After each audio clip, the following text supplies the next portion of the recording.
So today our topic, we are going to discuss project management.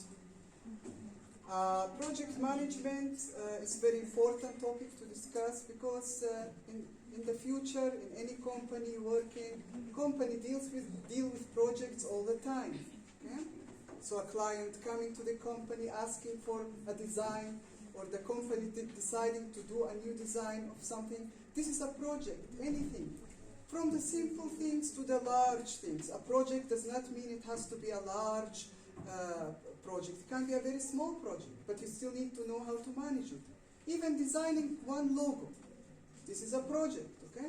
So how do you manage projects? This is very important. Without understanding the important points of project management, you will fail always.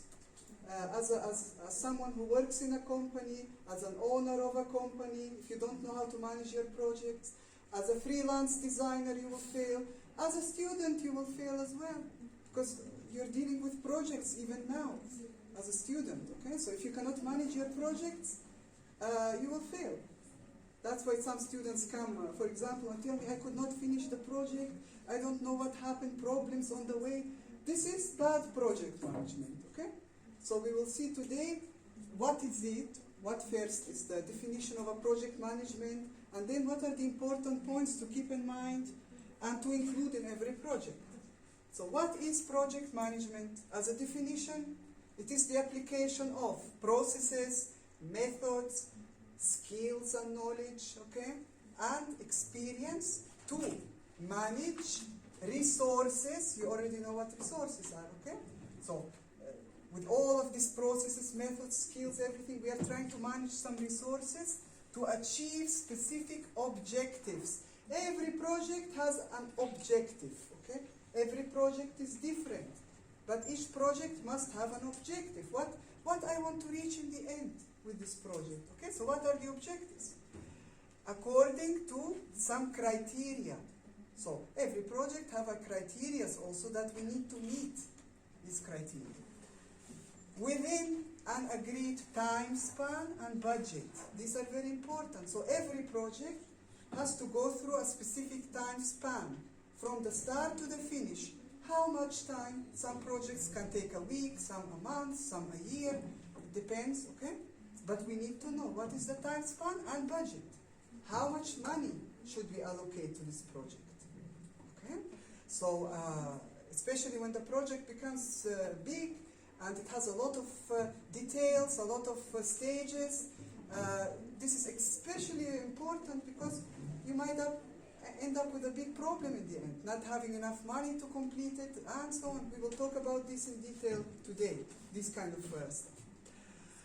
So here it's in more simple words explained. So design project management is the way what you plan, you organize, and the way you manage your time.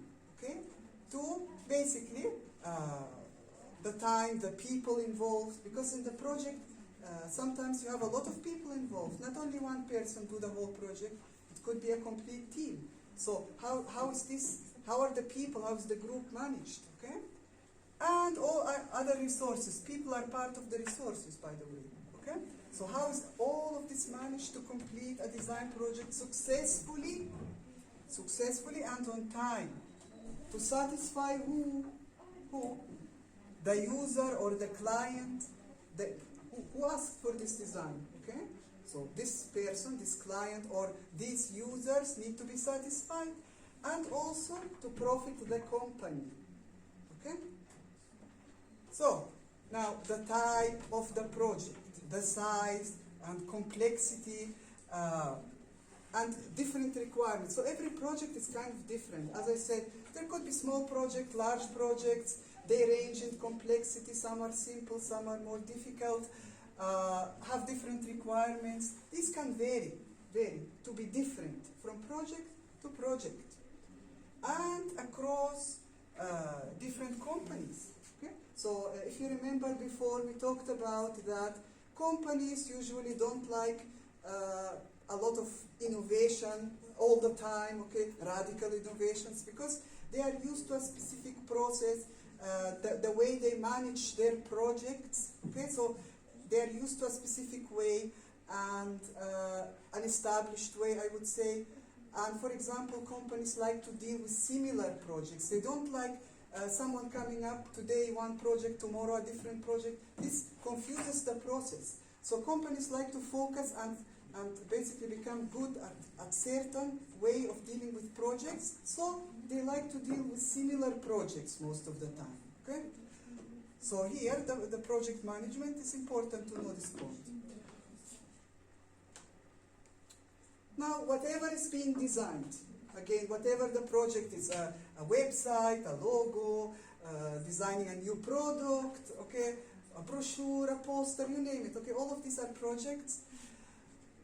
With every design project, what? The purpose of the project, okay, management is to use the least resources possible to create effective design. Look, this is important here. The least resources possible to create the design and to achieve whatever goals need to be achieved on time. So, the least resources possible. This is very important when we talk about business, because when we say resources, this can include materials used, machinery used, people involved in the project. So, for example, instead of employing 10 people to be involved in this project and paying 10 salaries, maybe the owner of the company will just put 1 or 2 designers, for example.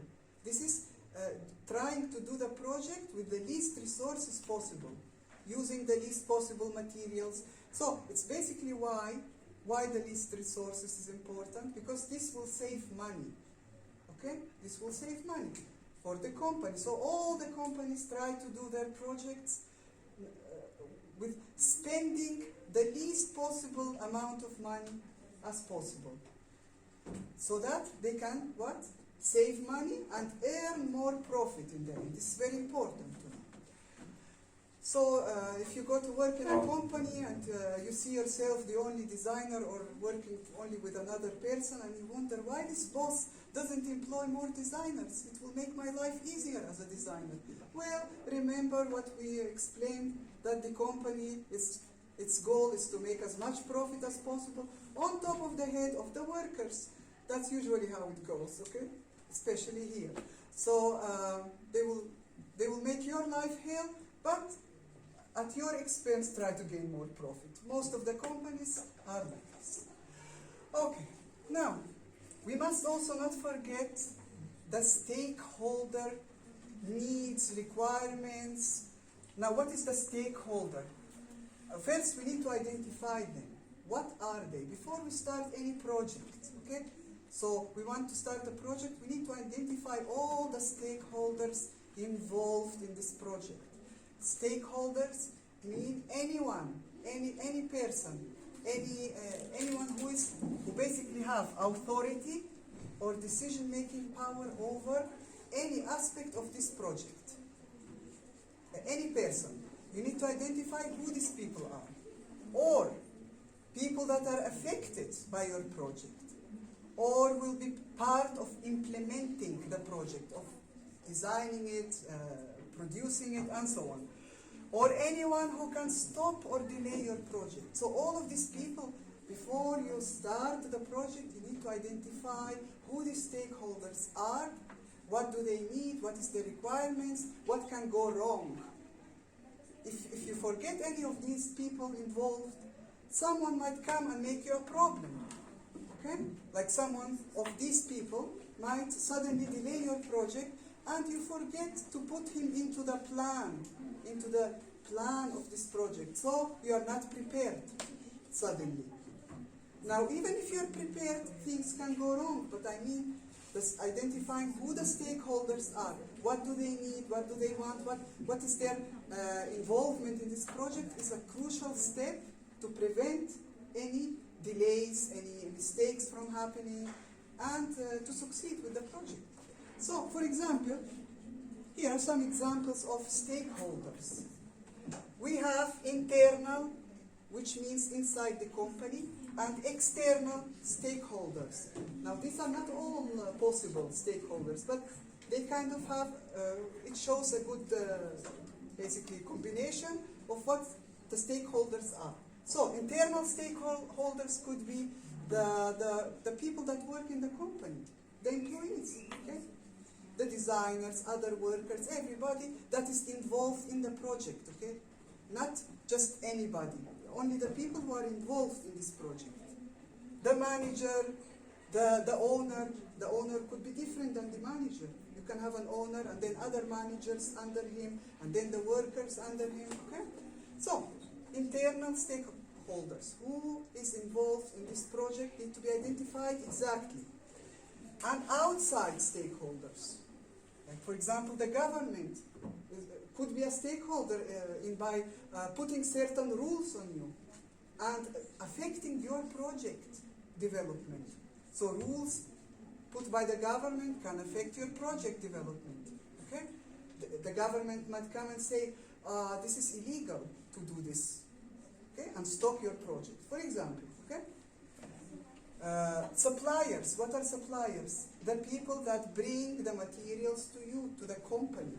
Like for example, I am a design and printing company, and I need papers, specific type of papers, cardboards, ink for the machines, and so on, a lot of stuff I need. So who is bringing these materials to me? The suppliers. These are also directly involved in my project. How? Well, I'm doing a certain project, a client asks for a specific quality of paper, and I'm waiting. When are the suppliers going to bring me this paper? Okay? They're not bringing it. What does it mean? My project is getting delayed, and the client is waiting. Okay? So the suppliers are stakeholders in the project. Any delay here could cause problems to me. Okay? Maybe they will tell you, now in the country we don't have this type of material anymore. Find something similar. Okay? It's like when you go and change your, any part of your car gets broken and you want to go to the Medina Sinaiya and you tell them, I need a spare, a new part, and they tell you, we don't have. You need to find something similar to it and put something from another car. Okay? So this is what I mean. Things can go wrong with any type of project that you do. Creditors, people that you owe money to, may come and ask, give me my money back, okay? And you say, I don't have money right now. Can you wait a little bit? You know? And maybe they won't wait. And they can sue you. Okay? Shareholders. In any company, there is an owner. But this owner sometimes is not alone.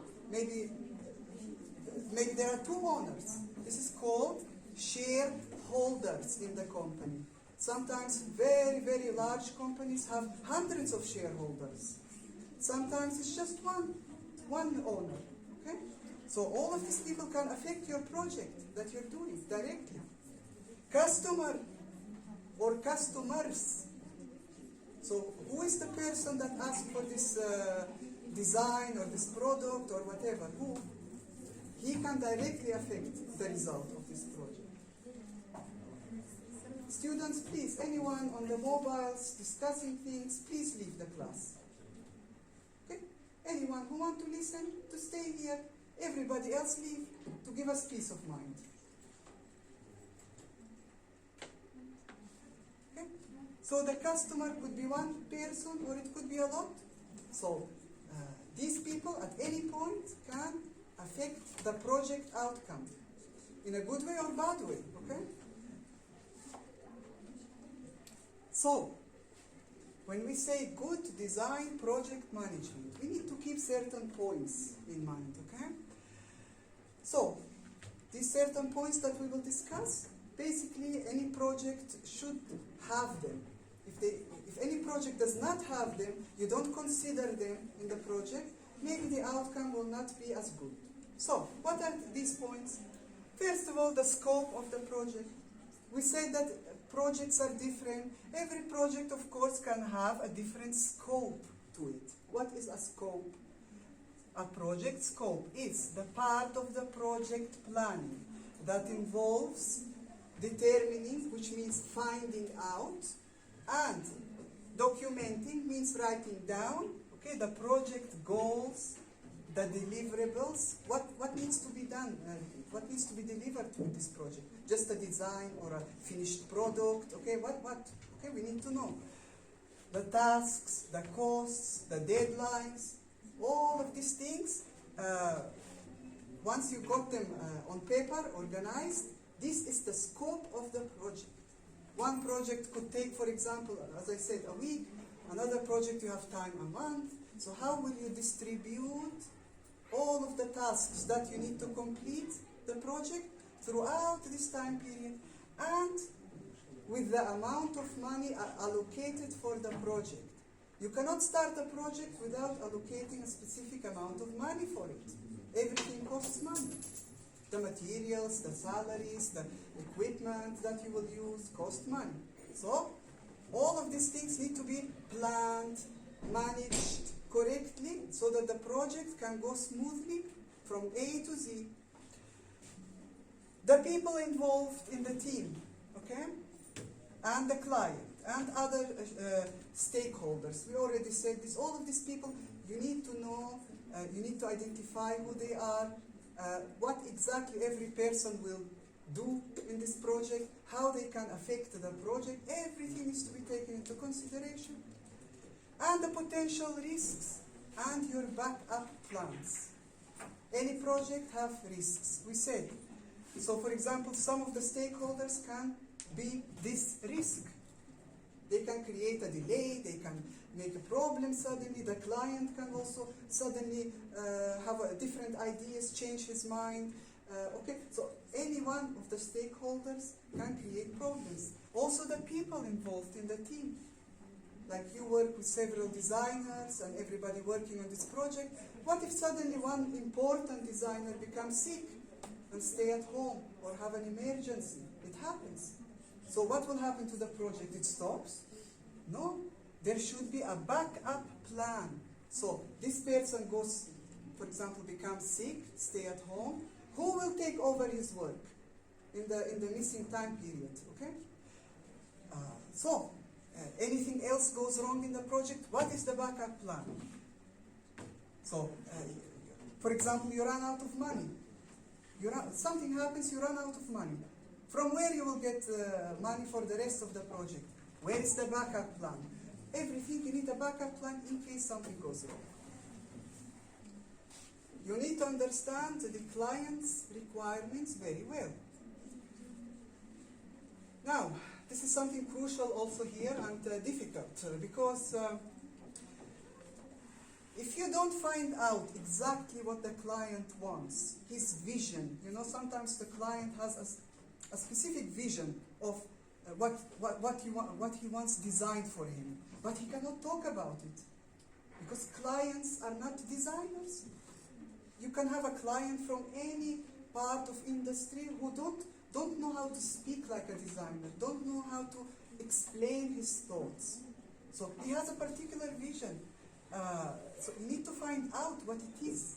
What exactly he wants solved, what kind of problems, what he's looking for in this design. Now, the client and the designer and management usually communicate before the project starts. And if you make a mistake at this point and don't really find out what the client really wants, it's a problem, because all the project will be based on something wrong. So, it's very easy to get carried away and lose time in things that are not important. So, basically, when this communication happens between designer and client, you need to ask a lot of questions, a lot, okay? Even the same question asked in different ways, because sometimes, as I said, the client is not a designer. He doesn't know anything about design, for example. So when he talks in a language that you need to extract the design information from it. So you need to ask the question from many ways, different questions, to get the whole picture right. And so this is very, very important here. You really need to what? Drill into what they really want or need. Drill, you know, like asking so many questions. And as I said, clients not always can express or talk about exactly what they need. You need to put this into your head, because you will be dealing with clients, not only when you graduate, even during this class. You will have interviews to do in the project, you will have a lot of things, even you will be working in a group, like you will not be working on your project alone, you will have groups. So basically what we talk about here, project management, is what you need to do once you get to your project. You need to manage your project, applying these principles, okay? You have a time set. I will tell you, you have time 1 month to complete it. During this time, you need to plan all the tasks that need to be complete. You need to make interviews. You need to collect information and the questions that you will write. I will not give them to you. You will write them. So all of these things will be applied in the project, so pay attention, okay? And in the future, when you go to work, also, you will be involved. Now, when you work as part of a company, let me mention this point. As part of a company in the future, depending on the size of the company, sometimes the company employs project manager, a person who is an expert in project management, and he deals with managing all the projects. So you as a designer is not directly involved in planning the projects. Sometimes in smaller companies, you as a designer, you are involved in planning the project with the owner. Maybe the owner with the designers plan together. So it really depends on the company type and their policy. So how they operate, the size. The bigger the company, the more employees and sub-employees it has. The smaller the company, the less people. So these people are involved in a lot of tasks, as we explained before. So,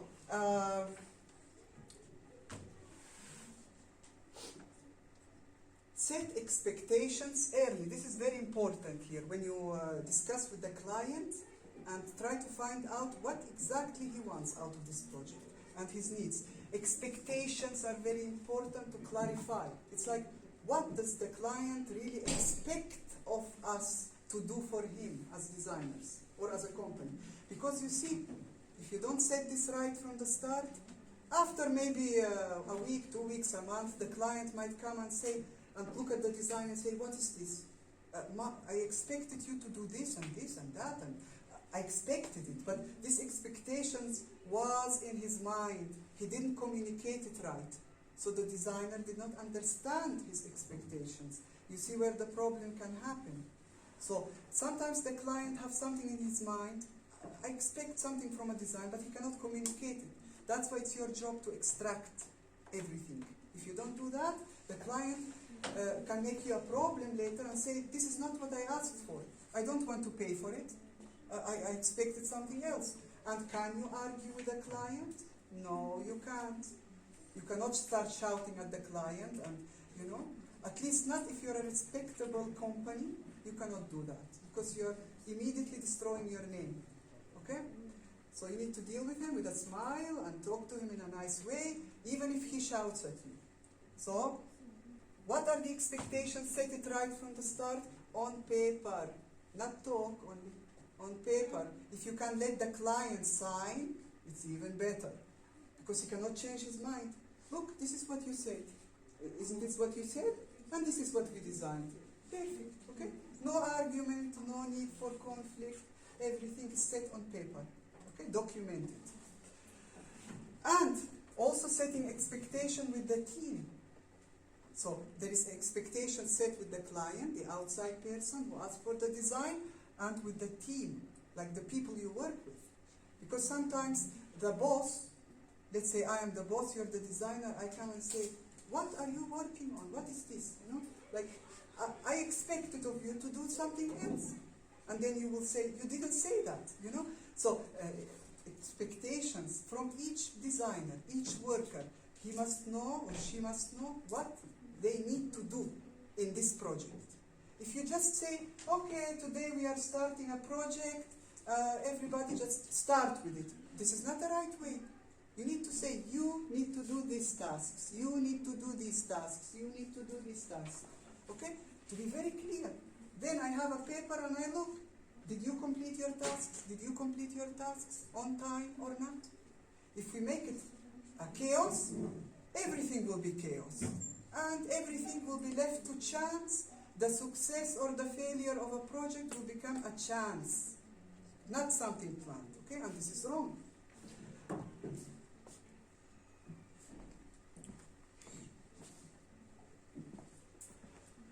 You need to outline the goals clearly. So, by saying exactly what are the goals of this project, clearly outlining them, okay, everybody will stay focused on what needs to be achieved. Okay, the focus. You don't lose focus because you know the goals are clear. So, there are 3 types of goals that need to be identified in a project. Performance goals. What is the outcome that we are looking for? What is the outcome of this project? So the performance goal. The time goal. We need to have agreed dates on when things need to be done. And remember, a project does not only have start and finish date. If it has a lot of tasks, which it will, each task, for example, you can put certain time, like task number 1 should be completed after 2 days, task number 2 after a week, and so on, okay? So that you don't end up with surprises, you end up the finish deadline, and suddenly, oh my God, I still haven't completed task number 3 or 4, or, you know, so certain time periods needs to be divided throughout. The resource goal, the budget, the amount of resources you need to use, it needs to be clear at the beginning of the project. So, how many people do you need for this project? What type of people? What the other resources, materials, equipments, what you need, and the budget. How much money will this cost? Because this is also directly related to what the client will pay you in the end. Not for example, you to end up spending as a company more money than the client will pay you. That means you will have no profit. Okay? So this needs to be planned before the start of any project. Now, once you have this set, you can lay down the strategy for what execution, for carrying out and finishing this project, how it should be done. Everything, how it should be done. So, what needs to be done, when it needs to be done, how it needs to be done, what skill levels is needed. Like, for example, we have in the company 5 designers, but they are not the same. Like, maybe this designer is good at programs, at computer work, this designer is good at sketching, that designer is good at thinking. So, every designer have his strong parts and weak parts. So, what skills and skill level do I need for this project? Because you see, you could be a company and a client come to you and say, I want this design. But when you think about, okay, my company does not have the skill level or the people that can do this job, then you will say, sorry, we cannot do it at this time, okay? So you need to know what skills and skill level do you have in the company. Because if you take a project that's so difficult that you cannot do it, then you will do it in a bad quality. The client will not be happy, he will not pay or not return to you. So these things need to be clear. And also, what resources do you need? And which team member needs to handle what exactly. We already discussed that. It should be clear who should do exactly what in the project. Then you need to also collect design assets. You already know what an asset is, something that I have, okay? So collecting these assets to basically start the project. So this stage, so it is basically here collecting all the assets. So for example, for a project, I'm designing a brochure, I need to collect the photos that I need or make them, the text, the writing, other information. All of this is called assets, okay, for the design project. So I need to collect them also before I start the project. So once I know the goal of the project, I know which assets I need.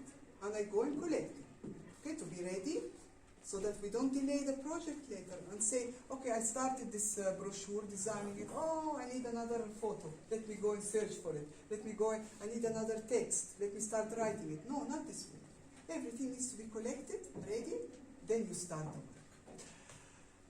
And once you collect all the design assets in front of you, this can also uncover project scope that you may have missed until now. So you see, at this level, it is still safe. So, for example, you missed something in the scope, in the beginning, when setting up the scope of the project. While collecting the design assets, you remember, oh, we missed something here. It's still okay to add it.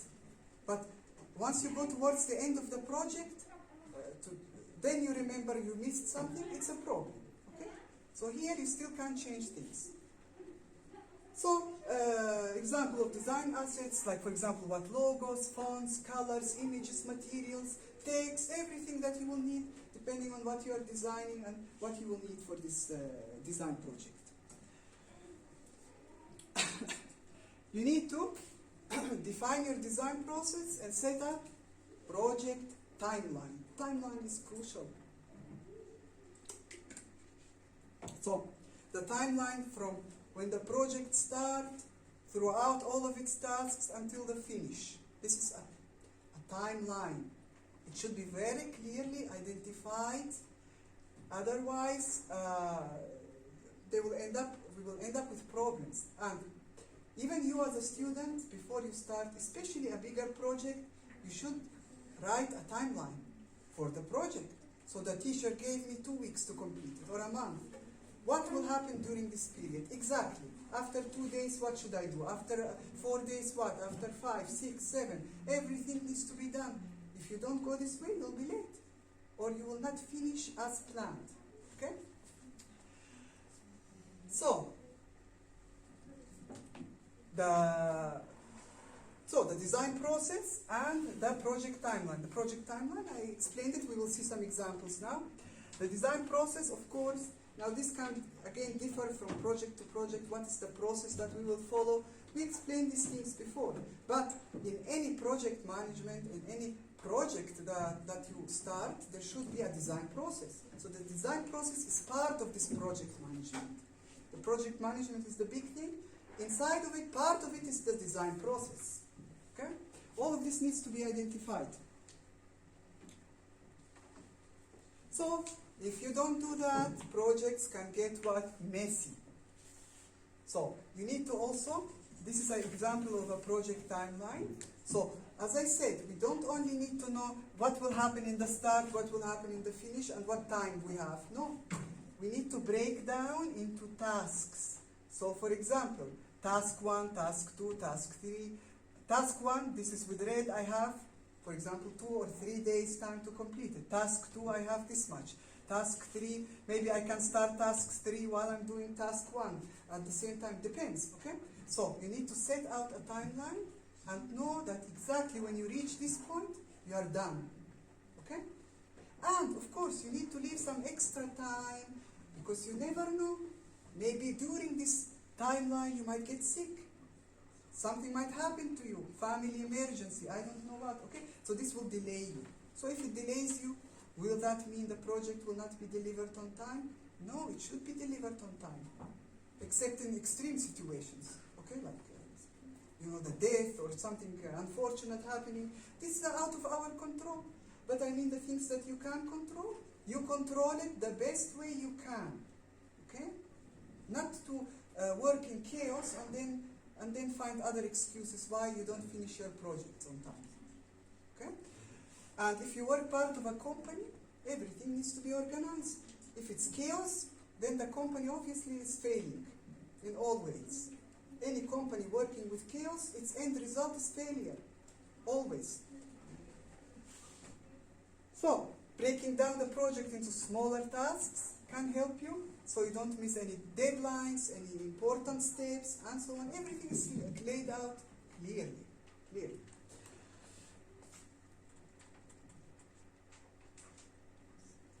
So, splitting the design project into smaller milestones. They call this like the tasks, like milestones means once I finish with this, it's like I finished a milestone, then the next milestone, and so on, okay? Then you need to split the milestone into tasks. Sometimes one milestone can have several tasks till it gets completed. This especially with bigger projects. Define task priorities. This is very important. So sometimes one task is a little more important than another task, so I need to give it priority. This also needs to be clarified. And assigning time frames. Time frame meaning how much time I have for each of these bits and pieces of my timeline. Actually, when I was a student, we were asked to do timelines. So when the teacher gives us a project, next class they want to see the timeline set out. So the teacher gives the requirements, what you need to do for this project, what are the goals, and you set up the timeline. When you will complete which tasks until the deadline. I'm actually surprised they don't give it here. So setting up timelines helps you learn how to organize yourself perfectly. That's why I don't accept excuses from students. Someone come and tell me, I couldn't finish the project, the bus is late, I don't know what at home happened. I don't care about these things. You need to plan, you need to manage yourself. Okay? And even if things can go wrong, you need to have a plan for it, how to deal with it. But coming to the teacher and saying, I can't finish, no, this is no. Or in the future, going to your boss and saying, I couldn't finish what the client asked for. And the boss will ask you why. And okay, one time he can forgive you, 2 times he can forgive you. After that he will tell you, look, I will put another designer instead of you in the company, because you never manage the things right. Okay? So this is very important to understand and to start applying in your life. Without organization, nothing will work.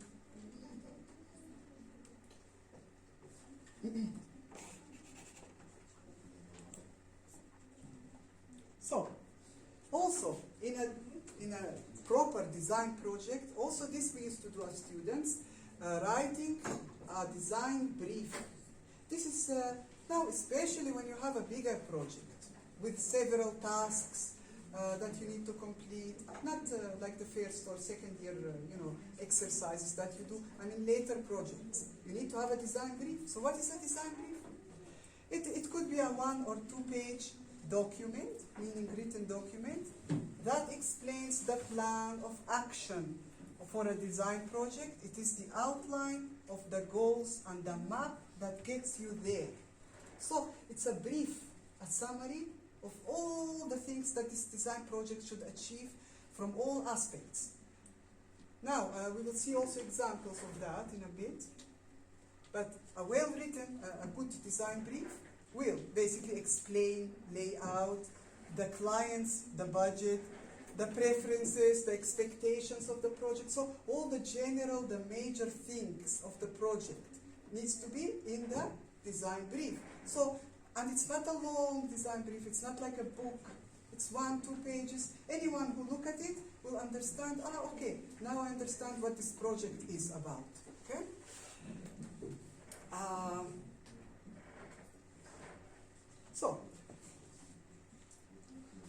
So here is, for example, what should be in general in a design brief.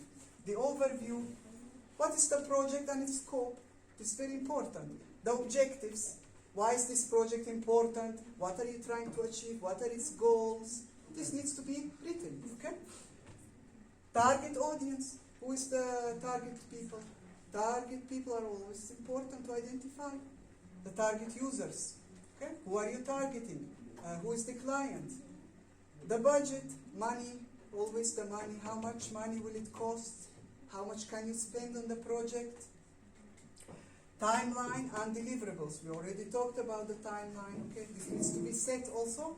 And what deliverables need to be. So at the end of the project, what do I need to submit?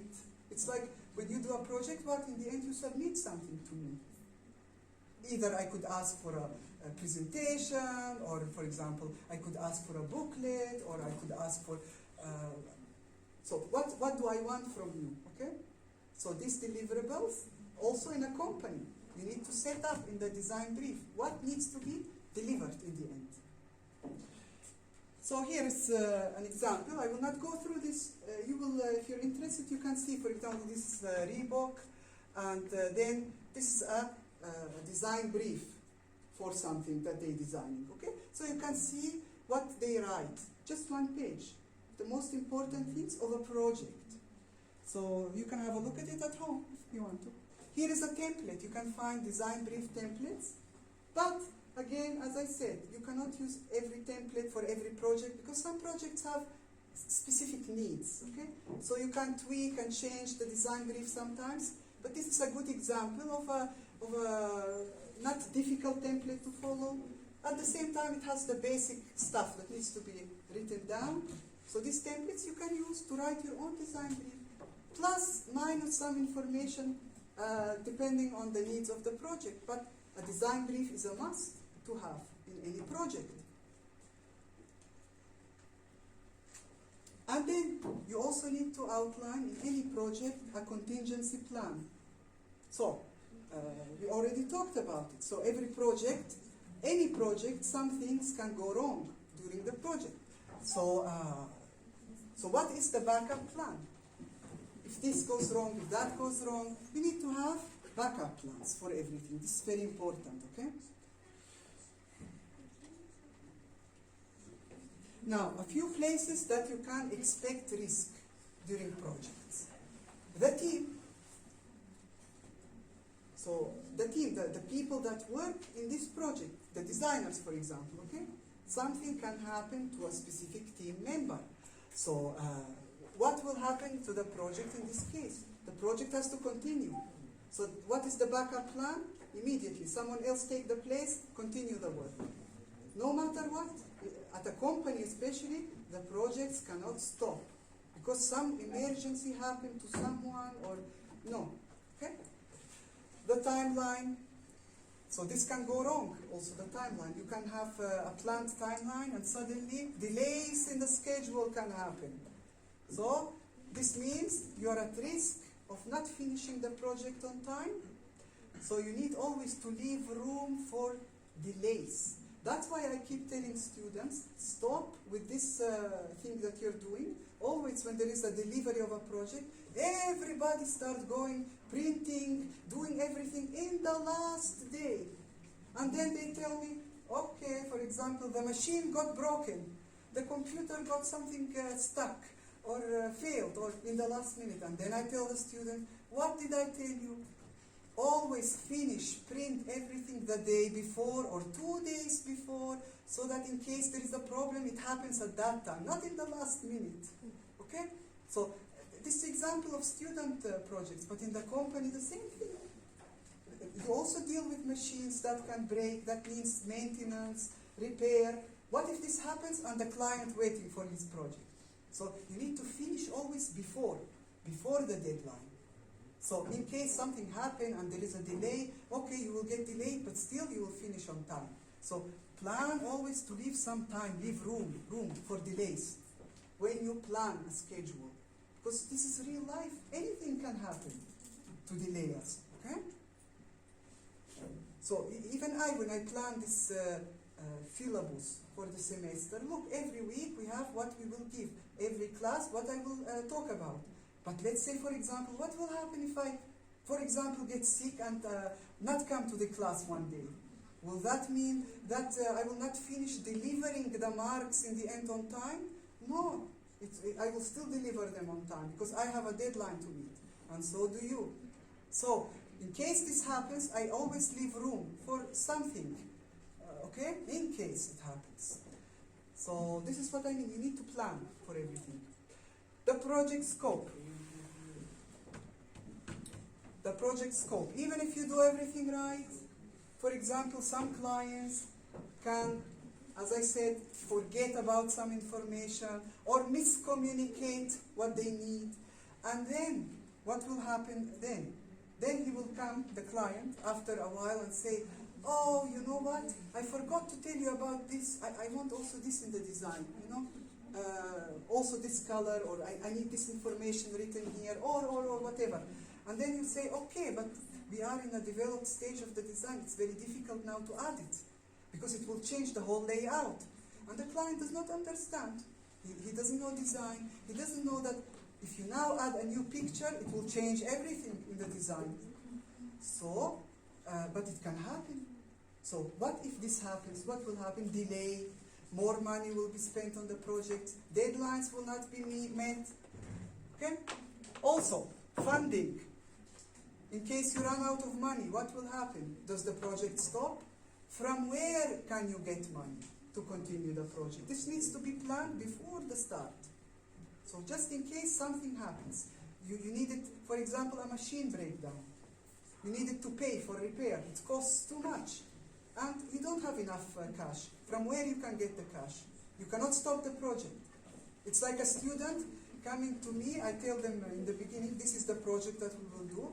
And then in the middle, they'll tell me, look, I don't have enough money to spend on these materials to buy. Okay, the difficulties arise in the life, but you know, you need to plan from the start. I have a project to do. I need to put aside money for it because I will need to buy plastic, I will need to buy papers, I need to buy all kinds of materials that are set in the materials list, you know. So this costs money. So before you start your project, set aside money, day by day, if you don't have. But you know, this is planning for the money. Now in a company, there is other ways they plan costs, okay? We will see that in the next classes, the cost planning. But underestimating the cost of something can have very bad consequences for the project, for the profit, for everything. Okay? You may end up telling the workers and the designers, look, we don't have money to pay you the salary this month. So what will happen? You know, a disaster. Also for the designers and the workers. They need money, they need their salary to live. So everything needs to be planned so that everything goes smoothly. Assigning tasks, this is very important. We already discussed it in a way. So if you need something done in a project, you need to know exactly who will do what. And when you start your project, you will be dealing also with this because you will be working in a group. I will talk about this later. But for example, if 2 students work in a project, then you should see this student is good at what, and this student good at what. So if this student is very social, can deal with people, maybe this student should go and talk to the companies, talk to the people. If the other student is a good designer but a bit shy, then maybe this person should do the designing, the organizing of the presentation or whatever is needed of you, okay? So you should divide the tasks according to what the particular strengths and weaknesses. Look, strengths and weaknesses. So delegate project duties according to the strengths and weaknesses of each team member. So in our class, in your project, you will have to do that. You will have to delegate which tasks should this person do, which tasks the other one. And your project should go smoothly. So, if you give a task to a person where he is weak, the result will also be weak. So you need to find out, especially in a company, which people are strong or weak at what, and delegate the tasks accordingly.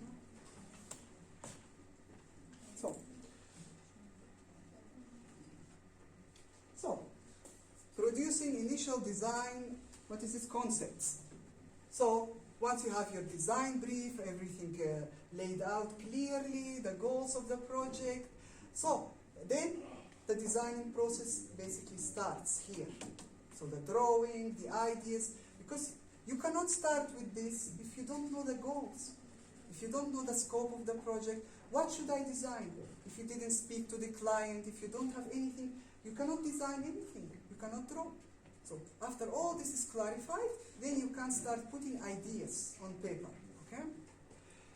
And the design brief helps you, because the design brief lays out everything in a summarized way, so you can always, if you forget something, look at it and say, okay. So you don't get carried away. You see designers, when they start drawing, they start getting carried away sometimes. It's like, oh, I like the shape, and I will start doing more shapes, and you know, like crazy ideas. And I start forgetting what is the goal of the project. What does the client want? You know, it's easy to forget these things and start drawing and getting excited about it and forgetting the goal. So the design brief and all these other things that have been organized should be in front of you and remind you, okay, today I have to do this task, tomorrow I have to do that task. The client wants this. This is the design brief, this is the scope, this is my timeline, everything, okay? Not to forget and get carried away. So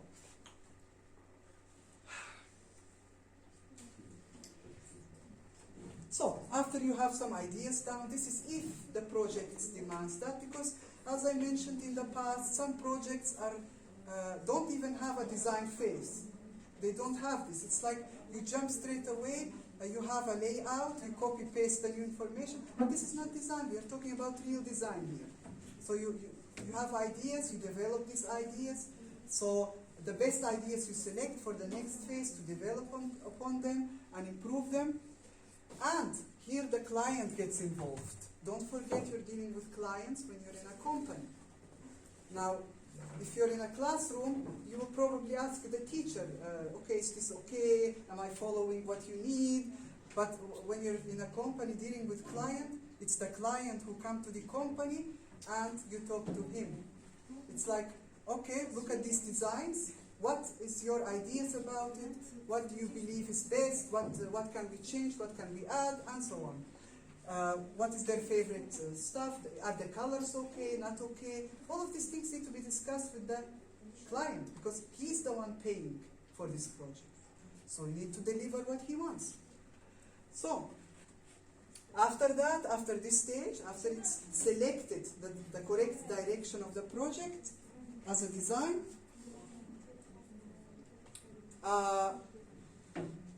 basically, let me see here, your focus supposed to achieve. Okay, so this is basically what I explained. Just don't get carried away in the design of the design itself and forget what the client really wants.